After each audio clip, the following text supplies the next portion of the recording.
ಪ್ರತಿಯೊಬ್ಬರೂ ಇನ್ನೊಬ್ಬರ ಲೈಫ್ನ ಅವ್ರದ್ದೇ ಆದಂಥ ಲೆನ್ಸಲ್ಲಿ ಅಥವಾ ಅವರ ದೃಷ್ಟಿಕೋನದಿಂದನೇ ಅವ್ರದ್ದೇ ಆದಂಥ ಸ್ಟೋರಿಯಲ್ಲಿ ನೋಡ್ತಾ ಇರ್ತಾರೆ. ಅದನ್ನು ಯಾವುದನ್ನು ಕಂಟ್ರೋಲ್ ಮಾಡೋದಕ್ಕಾಗಲಿ ಅಥವಾ ಫಿಕ್ಸ್ ಮಾಡೋದಾಗಲಿ ನಮ್ಮ ರೆಸ್ಪಾನ್ಸಿಬಿಲಿಟಿ ಅಲ್ವೇ ಅಲ್ಲ ಅಂತ ಯಾವಾಗ ಅರ್ಥ ಮಾಡ್ಕೊತೀವೋ ದ್ಯಾಟ್ ಈಸ್ ಟ್ರೂ ಮೆಚುರಿಟಿ. ಜನ ನಮ್ಮನ್ನು ಜಡ್ಜ್ ಮಾಡ್ತಾರೆ, ಏನೋ ಒಂದು ಅಸ್ಯೂಮ್ ಮಾಡ್ಕೊತಾರೆ, ಮಿಸ್ಅಂಡರ್ಸ್ಟ್ಯಾಂಡ್ ಮಾಡ್ಕೊತಾರೆ ಅಥವಾ ಯಾವುದೋ ಅವ್ರದ್ದೇ ಒಂದು ಸ್ಟೋರಿನ ಬಿಲ್ಡ್ ಮಾಡ್ಕೊಳ್ಳೋ ಕಾರಣ ಅವ್ರು ಯಾವ ರೀತಿಯಲ್ಲಿ ನೋಡಬೇಕು ಅಂತ ಚೂಸ್ ಮಾಡ್ಕೊತಾರೋ ಅದೇ ಕಾರಣ, ಅದೇ ಸ್ಟೋರಿ ಆಗಿರುತ್ತೆ. ಆದರೆ ನಿಜವಾಗ್ಲೂ ನಮ್ಮ ಟ್ರೂ ಸೆಲ್ಫ್ ಮೇಲೆ ಡಿಪೆಂಡ್ ಆಗಿರೋದೇ ಇಲ್ಲ. ಅವರ ಈ ಯಾವುದೇ ಆಲೋಚನೆಗಳು ನಮ್ಮ ಕಂಟ್ರೋಲಲ್ಲಿ ಇಲ್ಲ, ಅವ್ರ ವ್ಯಾಲಿಡೇಷನ್ ನಮಗೆ ಬೇಕಾಗೇ ಇಲ್ಲ, ಅವ್ರ ಸರ್ಟಿಫಿಕೇಟ್ ನಮಗೆ ಬೇಕಾಗಿಲ್ಲ ಅಂತ ಯಾವಾಗ ನಾವು ರಿಯಲೈಸ್ ಮಾಡ್ಕೊತೀವೋ that is true maturity. Welcome to day 17 of my 75 days self challenge. Back to track. ಈಗ ಎಲ್ಲ ರೊಟೀನ್ಸ್, ಮನೆ ಕೆಲಸ ಇದೇ ಆಗಿರುತ್ತೆ. ಹಿಂದಿನ ದಿನ ತುಂಬ ಲೇಟಾಗೆ ಬಂದಿದ್ವಿ. ಸೊ ಮನೇಲಿ ಏನೇನಿತ್ತು ಅದನ್ನೇ ನೋಡಿಕೊಂಡು ಇವತ್ತಿನ ಲಂಚನ್ನ ಪ್ರಿಪೇರ್ ಮಾಡ್ಕೊತಾ ಇದ್ದೀವಿ. ಇವತ್ತು ಪಾಸ್ತಾ ಪ್ರಿಪೇರ್ ಮಾಡಿದ್ದೀನಿ, ಅದರ ಜೊತೆಗೆ ಆರನ್ಗೆ ಅಂತ ಪುಳಿಯೋಗರೆ ಪ್ರಿಪೇರ್ ಮಾಡ್ಕೊಂಡಿದ್ದೀನಿ. ಆ್ಯಂಡ್ ನನಗೆ ಅಂತ ಆ್ಯಸ್ ಯೂಶ್ವಲ್ ಬೇಸನ್ ಚೀಲನ ಪ್ರಿಪೇರ್ ಮಾಡಿದ್ದೀನಿ. ಫ್ರೂಟ್ ಯಾವುದೂ ಇರಲಿಲ್ಲ, ಸೊ ಸ್ನ್ಯಾಕ್ಗೆ ಅಂತ ನಾನು ಮಖಾನನ ತೊಗೊಂಡಿದ್ವಲ್ಲ, peri peri makhana and mint makhana, ಅದನ್ನೇ ಕ್ಯಾರಿ ಮಾಡ್ತಾ ಇದ್ದೀವಿ. ಇದಾಗಿತ್ತು ಇವತ್ತಿನ ಮೆನು.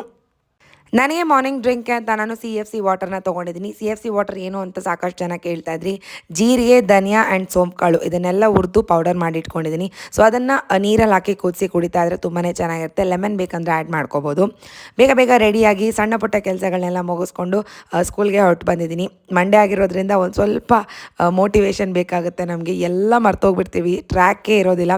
ಸೊ ಏನೇನಿರುತ್ತೆ ಇವತ್ತು ಕೆಲಸ ಅಂತೆಲ್ಲ ಬರೆದಿಟ್ಕೊಂಡು ಕರೆಕ್ಷನ್ಸ್ ಎಲ್ಲ ಆಯಿತು, ಅದನ್ನೆಲ್ಲ ಮುಗಿಸ್ಕೊಂಡೆ ಇವತ್ತು. ಮನೇಲೇನು ಸ್ನ್ಯಾಕ್ ಇಲ್ಲ ಅಂತಂದರೆ ಯೂಶ್ವಲಾಗೆ ನಾನು ಕೋಕೋನಟ್ ವಾಟರ್ನ ಕುಡಿತೀನಿ. ಸೊ ಇವತ್ತು ಕೋಕೋನಟ್ ವಾಟರ್ನ ಕುಡ್ಕೊಂಡು ಮನೆಗೆ ರೀಚ್ ಆದೆ. ಆಲ್ಮೋಸ್ಟ್ 3 ಡೇಸ್ ಆಗಿತ್ತು ನಾವು ಮನೇಲಿದ್ದು. ಸೊ ಕ್ಲೀನಿಂಗಿಂದ ಶುರು ಮಾಡ್ಕೊತಾ ಇದ್ದೀನಿ. ಆ್ಯಂಡ್ ಮಧ್ಯದಲ್ಲಿ ಫೇಸ್ ಪ್ಯಾಕ್ ಹಚ್ಕೊಂಡಿದ್ದೀನಿ. ಫೇಸ್ ಪ್ಯಾಕ್ಗೆ ಏನೇನು ಹಾಕ್ತೀರಾ ಅಂತ ಕೇಳ್ತಾ ಇದ್ರಿ. ನನ್ನ ಫೇಸ್ ಆಯಿಲಿ ಸ್ಕಿನ್ ಆಗಿರೋದ್ರಿಂದ ನಾನು ಅದಕ್ಕೆ Multan mitti, sandal powder, orange peel powder ಹಾಕ್ಕೊಂಡು ವಾಟರಲ್ಲೇ ಮಿಕ್ಸ್ ಮಾಡ್ಕೊತೀನಿ. ಕೆಲವರು ಕರ್ಡ್ ಜೊತೆ ಮಿಕ್ಸ್ ಮಾಡ್ಕೊತಾರೆ, ಇನ್ನು ಕೆಲವರು ರೋಸ್ ವಾಟರ್ ಹಾಕ್ಕೊತಾರೆ. ನಿಮ್ಮ ಸ್ಕಿನ್ ಯಾವ ಟೈಪ್ ಅಂತ ನೋಡಿಕೊಂಡು ನೀವು ಫೇಸ್ ಪ್ಯಾಕ್ನ ಪ್ರಿಪೇರ್ ಮಾಡ್ಕೋಬೋದು. ಇವತ್ತು ನಾನು ವಾಕ್ ಏನು ಪ್ರಿಫರ್ ಮಾಡಿಲ್ಲ, ಮನೆ ಕೆಲಸ ಮಾಡಿದ್ದೇನೆ, ಒಂದು ಫಾರ್ಮ್ ಆಫ್ ಎಕ್ಸಸೈಸ್ ಅಂತ ಅಂದ್ಕೊಂಡೆ. ಬೇಗ ರಿಫ್ರೆಶ್ ಆಗಿ ಇವತ್ತು ಕಾರ್ತಿಕ ಸೋಮವಾರ ಆಗಿರೋದ್ರಿಂದ ಪೂಜೆ ಕೂಡ ಮುಗಿಸ್ಕೊಂಡೆ.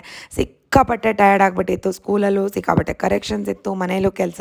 ಸೊ ಡಿನ್ನರ್ಗೆ ಅಂತ ನಾನು ಮೆಕ್ಡಾನಲ್ಸಿಂದ ರ್ಯಾಪ್ನ ತರಿಸ್ಕೊಂಡೆ. ಈ ಬುಕ್ ಲಿಂಕ್ನ ಸಾಕಷ್ಟು ಜನ ಕೇಳ್ತಾ ಇದ್ರಿ. ಇದನ್ನು ನಾನು ಅಮೆಝಾನಿಂದ ಪರ್ಚೇಸ್ ಮಾಡಿರೋದು. ಲಿಂಕ್ನ ನಾನು ಕಮೆಂಟಲ್ಲಿ ಹಾಕಿದ್ರೆ ಅದು ವರ್ಕ್ ಆಗೋದಿಲ್ಲ. ಸೊ ಅಮೆಝಾನಲ್ಲಿ ಈ ಫೋಟೋನ ಕ್ಲಿಕ್ ಮಾಡಿಕೊಂಡು ನೀವು ಸರ್ಚ್ ಮಾಡಿದ್ರೆ ನಿಮಗೆ ಸಿಗುತ್ತೆ. ಇದಾಗಿತ್ತು ಇವತ್ತಿನ ನನ್ನ ದಿನ. ನೋಡ್ತಿರೋ ಪ್ರತಿಯೊಬ್ಬರಿಗೂ ಥ್ಯಾಂಕ್ ಯು ಅಂತ ಹೇಳ್ತಾ, ಇನ್ನೂ ಯಾರೆಲ್ಲ ಚಾನಲ್ನ ಸಬ್ಸ್ಕ್ರೈಬ್ ಮಾಡ್ಕೊಂಡಿಲ್ಲ ಸಬ್ಸ್ಕ್ರೈಬ್ ಮಾಡ್ಕೊಳ್ಳಿ. ಸಿಗೋಣ ಇನ್ನೊಂದು ಮಿನಿ ವ್ಲಾಗಲ್ಲಿ. ಬಾಯ್.